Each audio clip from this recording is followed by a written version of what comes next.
Biz kimik? Hər bir cəmiyyətdə müzakirə edilən əsas suallardan biri. Bəziləri bu sualı tarixi, bəziləri pafoslu bir nitqlə milliyyətçi, bəziləri də kosmopolitik əsaslandırmalar edərək cavablandırır. Biz bu videoda qədim və müasir türk dilli qrupları həm tarixi, həm də genetik cəhətdən qarşılaşdıraraq onların kim olduğuna aydınlıq gətirməyə çalışacağıq. Türklər tarixən köçəri olduqları üçün çox qədim yazılı nümunələr buraxmadığından onların etnolingvistik mənşəyi ilə bağlı qeyri-müəyyənlik olduğunu da unutmamalıyıq. Türklərin dünyası tarix səhnəsində Böyük Hun imperiyasının süqutundan sonra meydana çıxmağa başlayır. Asiya Hunlarının etnik və lingvistik kimliyi qeyri-müəyyən olsa belə, onların tabeçiliyində olan insanların içində türk dillilərin olduğu açıqdır. Hun dilindən qalma barmaqla sayıla biləcək sözlərin etimologiyası ilə bağlı araşdırmada erkən dövrdəki sözlərin təqribən yarı-yarıya Şərqi İran və proto-türk dillərinə aid olduğu, Hunların son dövrlərində isə demək olar ki, bütün sözlərin tamamilə proto-türkcə olduğu üzə çıxıb. Bu da onu deməyə əsas verir ki, Asiya Hunlarının son dövrlərinə doğru İran dillərində danışan əhali getdikcə assimilyasiyaya məruz qalıb. Qısa bir əlavə edim ki, burada bəhs etdiyimiz Hunlar 5-ci əsrdə xüsusilə də Attilanın rəhbərliyi altında Avropaya miqrasiya edən Hunlar yox, eramızdan əvvəl 200-ci illərdə ortaya çıxan və Çin mənbələrində Xiongnu adı ilə bilinən Asiya Hunlarıdır. Erkən dövr Hun qalıqlarının genetik analizlərinə baxanda, onların qərbdən gələn İranlı köçərlərlə şərqdən gəlmiş lövhə məzar mədəniyyətinin daşıyıcılarının birləşməsindən meydana çıxdığını görə bilirik. Lövhə məzar mədəniyyəti ilə bağlı birazdan daha geniş məlumat verəcəyik. Həm müasir etnosların, həm də arxaik insan qalıqlarının DNT-sini analiz edərkən istifadə edilən metodlardan biri də şəxsin Y xromosomunu incələməkdir. Y xromosomu atadan oğula keçmək surəti ilə mutasiya edənə qədər eyni şəkildə qalır. Bu mutasiyalardan hərəkət edərək ortaq mutasiyanı paylaşan qrupa Y DNT haplogrupu deyilir. Yəni ki, haplogrup ortaq atadan törəyən insan toplusudur. Genetiklər insan Y DNT haplogruplarını 20-dən çox qrupa ayırıblar. Məsələn, Afrikalılarda əsasən E haplogrupu, türklərin tarix səhnəsində hökmranlıq etdiyi Mərkəzi Asiya çöllərində yaşayanlarda isə əsasən C haplogrupu müşahidə edilir. Amma qeyd etmək lazımdır ki, müxtəlif müasir və qədim türk qruplarında görünən başlıca Y haplogrupları çeşidlidir. Bu da o deməkdir ki, müxtəlif türk xalqları vahid və ya homogen ata nəslindən ibarət deyil. Məsələn, elə Asiya Hunlarına göz gəzdirsək, 2006-cı ildə aparılan araşdırmada Asiya Hunlarına aid məzarlıqdakı 62 nümunədə N1, C1, G və C haplogrupları müşahidə edilib. Hunların əcdadlarından biri kimi qeyd etdiyimiz lövhə məzar mədəniyyətinin daşıyıcılarında da G haplogrupu daha sıx müşahidə edilir. Lövhə məzar mədəniyyəti genetik cəhətdən tam olaraq Şərqi Asiyalı mənşəlidirlər və proto-türk dilinin də məhz bu mədəniyyətin içində meydana çıxdığı ehtimal edilir. Daha da texniki izah eləsək, lövhə məzar mədəniyyətinə mənsub insanlar tam olaraq antik şimal-şərqi Asiyalı deyilən genləri daşıyırdı. Antik şimal-şərqi Asiyalı günümüzdən 7 ilə 4000 il əvvəl Şərqi Sibirdə, Monqolistanda və Baykal göl ətrafında yaşamış ovçu toplayıcıların nəslini ifadə edən genetik bir addır. Buna biraz sonra Göytürklərlə bağlı danışacağımız hissədə də toxunacağıq. Asiya Hunlarından fərqli olaraq türk dilində danışdıqlarını daha əminliklə bildiyimiz insanlardan birincisi dinlinlərdir. Erkən Çin mənbələrinə görə dinlinlər Asiya Hunlarının tabeçiliyində yaşamış və hətta Hunların Çinlilərlə müharibələri zamanı Çinlilərə kömək də etmişdilər. Dinlinlər daha sonra Orta əsr Çin mənbələrində qarşımıza Tele və ya Gaoçi adı ilə çıxır. Peter Golden bu ifadələrin hamısının etimoloji olaraq əl arabası mənasını verdiyini deyir. Çin mənbələri onların Asiya Hunlarının törəmələri olduğunu və içində qeyri-türklər də daxil olmaqla bir sıra müxtəlif tayfaları əhatə elədiyini də qeyd edir. Sui Shu kitabında Telelerin adətlərinin Göytürklərə oxşadığı, amma evlilik və ölü bastırma ənənələrinin onlardan fərqləndiyi də vurğulanır. Türk kimliyinin ilk və orijinal sahibləri və türk dilini ilk dəfə rəsmi dövlət dili etdiyini bildiyimiz insanlar heç şübhəsiz Çinlilərin Tucuye dedikləri Göytürklər idi.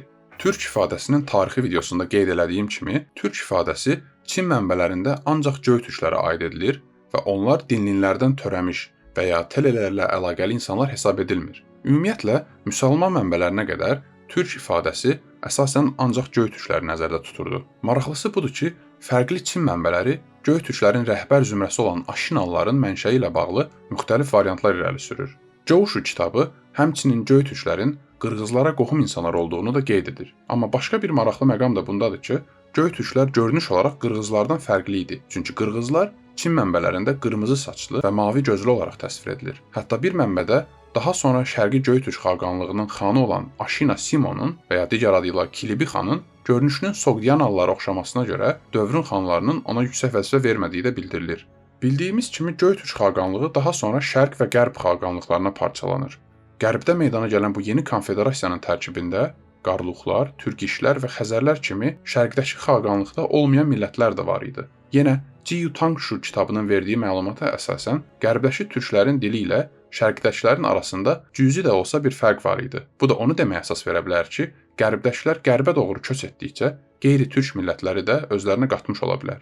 Bu dediklərimə oxşar bir tərzdə bir çox tarixçilər Göytürklərin rəhbər zümrəsi olan Aşina klanının Hind-Avropa mənşəli ola biləcəyi ehtimalını da istisna etmir. Lakin iş genetikaya gələndə maraqlı məqamla qarşılaşırıq. Ümumiyyətlə uzun müddət idi ki, Göytürklərlə bağlı əldə tutulacaq heç bir genetik araşdırma yox idi. Amma son zamanlarda Göytürk dövrünə aid insan qalıqlarının və son olaraq Aşina zümrəsinə aid bir nəfərin də DNT-si ilə bağlı araşdırma dərc edildi. Göytürk və daha sonrakı xaqanlıqlara aid bu müxtəlif nümunələrin fərqli nəticələri onların doğrudan da həm Qərbi Avrasiya, həm də Şərqi Asiya komponentləri daşıdığını göstərir. Peter Damgard və həmkarları 2018-ci ildə apardıqları bu tədqiqatla bağlı bu nəticəyə gəldilər ki, köçərilərdə tədricən artan Şərqi Asiya genetikası türk dilini və adətlərini Şərqi Asiyadan gətirən elitar azlıqla əlaqəlidir. Doğrudan da 2020-ci ildəki başqa bir araşdırmada da 7 qədim türk qalığının DNT-sinin 60%-nin bayaq bildirdiyimiz antik şimal-şərqi Asiyalı olduğu, 40%-nin isə qərbdən köç edən İranlılarla əlaqəli olduğu göstərilmişdi. Amma 2023-cü ildə ilk dəfə olaraq Aşina klanına aid bir nəfərin DNT analizlərinin nəticələri paylaşıldı. Daha dəqiq desək, istifadə edilən nümunə Göytürklərin ilk xanı olmuş Bumun xanın nəvəsi, Muğan xanın qızı Şəhzadə Aşinaya aiddir. Bu araşdırma Damgard və həmkarlarının fikirlərini doğruluyur. Belə ki, araşdırma Şəhzadə Aşinanın 97.7% antik şimal-şərqi Asiyalı olduğunu üzə çıxarır. Bu da o deməkdir ki, doğrudan da Göytürk xanlığının vətəndaşlarının bir qismi Hind-Avropa və Asiya mənşəli olsa belə, onların elitası olan Aşina klanı əvvəl irəli sürülən kimi Hind-Avropalı yox, məhz Şərqi Asiya mənşəli idi. Göytürklərlə daim düşmən olmuş və 2-ci Göytürk xaqanlığının süqutuna səbəb olmuş bir digər görkəmli türk tayfası da Uyğurlar idi. Uyğur xaqanlığının 840-cı ildə dağılmasının da səbəbkarları bir digər türk dilli insanlar olan qırğızlar idi. Maraqlıdır ki, ümumi olaraq türk dilli xalqların yaradılış dastanlarında Bozqurd obrazı mərkəzi rol oynasa belə, qırğızlarda bu rol inəyin üzərinə düşür. Bir Çin mənbəsində belə deyilir. Jiankun tayfası Bozqurddan törəməmişdi. Onların əcdadları Kögmen dağlarının şimalındakı mağarada Tanrı ilə inəyin birləşməsindən törəmişdi. Onların saçları sarı, gözləri yaşıl, saqqalları isə qırmızıdır. Həm bu faktın özü, həm qırğızların Çin mənbələrində Telerlər və Uyğurlarla belə əlaqələndirilməməsi, həm də genetik analizlər qırğızların mənşə etibarilə qeyri-türk olmağına və daha sonralar Göytürk dövründə tayfalararası evliliklərlə türkləşdiyinə işarə edir.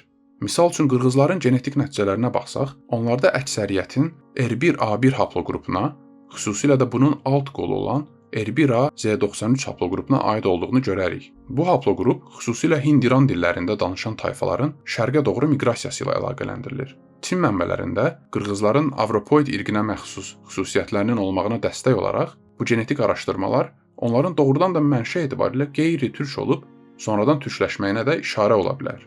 Ümumi olaraq baxsaq, Çin mənbələri həm erkən türklər, həm də orta əsrlərdəki türklər haqqında danışanda onların vahid kökə sahib olduqlarını vurğulamır. Həmçinin onların ortaq bir türk kimliyindən törədikləri ilə bağlı da bir şey qeyd eləmirlər. Əvvəlki videoda dediklərimi çox da təkrar eləmək istəmirəm, amma Azərbaycanlılarla bağlı genetik analizləri müzakirə etmədən əvvəl son olaraq müsəlman tarixçilərin türklərlə bağlı təsəvvürlərinə də göz gəzdirməkdə fayda var. Çin tarixçilərindən fərqli olaraq müsəlmanlar türk ifadəsini ümumi mənada Avrasiya köçərlərini bildirmək üçün istifadə eləmişdi. Bu səbəbdən də türk sözü türk dilli qövmlərlə yanaşı qeyri-türkləri də əhatə edirdi. Müsəlman və Çin tarixçilərinin ortaq nöqtəsi onların türkləri Şərqi Asiya fizionomikasına sahib insanlar kimi təsvir etməsidir. Məsələn, Şərəf Mərvazi türkləri qısa boylu, kiçik gözlü, ağızlı və burunlu olaraq təsvir edir.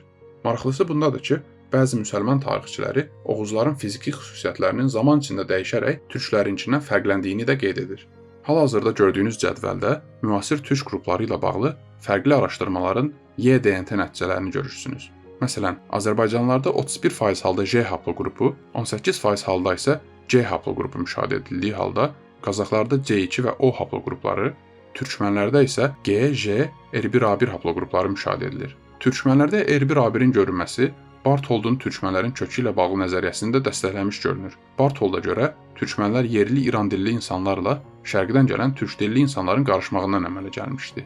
Həmçinin bu, orta əsr türkmənlərinin orijinal türk fizionomiyalarını itirib, müsəlman yazarlar tərəfindən tacik görkəmli kimi təsvir edilmələrinin səbəbini də izah edə bilər.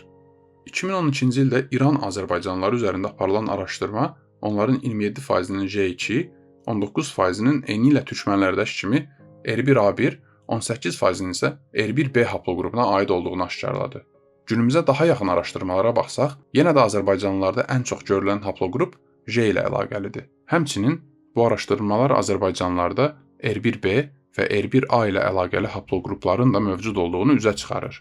J2 haplogrupunun təqribən 20 min ilə 32 min il əvvəl bərəkətli hilal adlandırılan bölgədə meydana çıxdığını göz önünə gətirsək, bir çox araşdırma Azərbaycanlıların genetik baxımdan dil qohumlarından daha çox qonşuluğundakı xalqlarla daha yaxın olduğunu göstərir. Göründüyü kimi, müxtəlif bölgələrdə yaşayan müxtəlif türk qrupları müxtəlif köklərə sahibdir və heç də eyni kökdən gəlmirlər. Yəni ki, ilk başda erkən türklər Monqolistanda və daha qərbdəki türk olmayan qrupları türkləşdirmiş, daha sonra isə türklər və yeni türkləşənlər birlikdə Qazax çöllərindən qərbdə yaşayanları da türkləşdirmişdi. Bu faktların hamısı bizə göstərir ki, türk olmaq hər zaman genetik yox, daha çox mədəni və siyasi bir kimlik olmuşdu. Əslində bu, bizə istənilən xalqın və ya millətin bir anda yaranmadığını və zamanla formalaşdığını xatırladır. Məhz buna görə də milli kimlikləri pafoslu cümlələr içərisində istifadə edərək milli üstünlük iddiaları heç vaxt faydalı olmaz. Dinlədiyiniz üçün çox sağ olun, hələlik.